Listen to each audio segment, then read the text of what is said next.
Alright, here's just a little video of what the center speaker looks like after I installed it.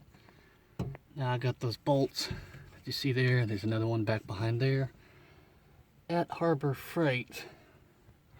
Here's the box. I tried using the smallest one of the size, enough for it to fit through here so I can put a nut. I put a washer and a nut on the bottom of it.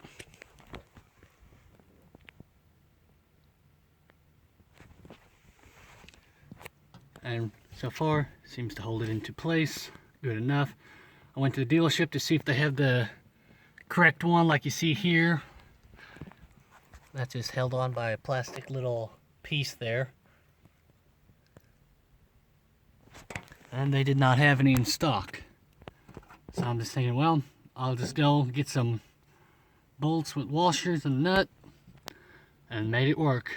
So all I just gotta do here is obviously put the trim panels back into place and wire it up. Because this car did not come with the center speaker. I do have the box if you want to order. If you want to do the same thing I did, which is installing a center speaker, I do have the box part number for it.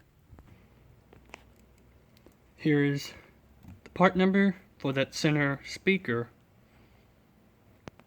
DS7Z-18808-J. That is the part number for that center speaker.